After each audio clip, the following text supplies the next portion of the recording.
Hey everybody, Marcus C. Williams here, and City Hall strikes again with more tyranny, with more oppression, and with more limitation of your rights, liberties, and freedoms. Why? Because they can. This time, it's North Clinton businesses, right?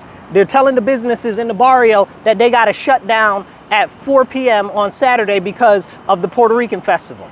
They're like, oh, well, there might be a lot of high activity out here, so you're going to have to close your business. You mean you're not going to go after the criminals? You're going to force small businesses to shut down even though it's one of the most busiest and profitable days of the year for them? That's what you're going to do? You think that the people in the barrio don't know what time it is, what it's hitting for during the Puerto Rican festival? Are you serious? Like, this is the complete unilateral, authoritarian government overreach that we continue to see grow and grow and grow. Now, this was done under the gun violence state of emergency, so-called, right? And it's got nothing to do with that.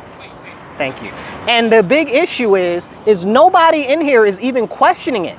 They're letting them do it unilaterally. So there's 9 people on city council. Not one person spoke up and said, no, we shouldn't do it like this. Somebody should say something. 9 of them. Nobody said nothing. That means that they're complicit and they're complacent. And if they're being silent on the matter, that means that they agree with it. Now, who is to say that because they're doing it to these businesses, they won't do it to other businesses in other areas? Oh, wait, they already have. Look at what's happened on the East End.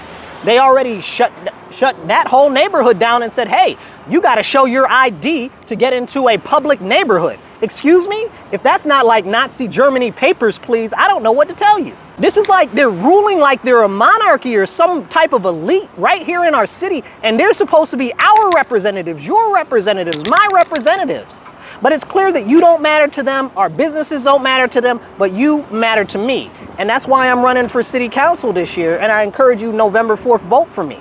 But this nonsense that's going on, it's just a pattern. This is the latest thing in a pattern of government overreach that continues to grow. It started during COVID and it's continued since then. When they shut down the Reawaken America tour unilaterally, even though they had an indoor venue, even though they had a security personnel and everything, when they shut the East End and said, you got to show your ID to get in there, now it's the North Clinton businesses. And there's a couple of other examples I could give you, but I'm going to leave those for later, otherwise the video will be too long. But this is a serious, serious issue, and it continues to grow because nobody speaks up. Nobody says anything. We need elected officials that are going to speak up for us, that are going to stand up for us. But it's very clear, none of them in there on city council give a flying monkey's uncle. Now, what's up with that? Why is nobody speaking up against this? Why is nobody saying, hey, we need to consider the people that live in the area and the businesses? You know, how about they go after the actual criminals instead of going after law-abiding business people? And then you're going to say that if they don't follow what you want them to, you're going to fine them? You're going to fine them. That's extortion. You're telling them, hey, you either shut down your business or you pay us. Excuse me? So either way, the businesses will lose money. That's unacceptable. That's unjust, you know, and it's not okay at all. So I encourage you guys, if you're tired of this nonsense and you want real representation and you want somebody that actually cares and believes that you matter, help me out. Volunteer, donate, do whatever you can, and you don't even have to be local to donate. You can do it right on my website or sign up to volunteer. Marcus, the number 4 Rochester.com. That's Marcus, the number 4 Rochester.com.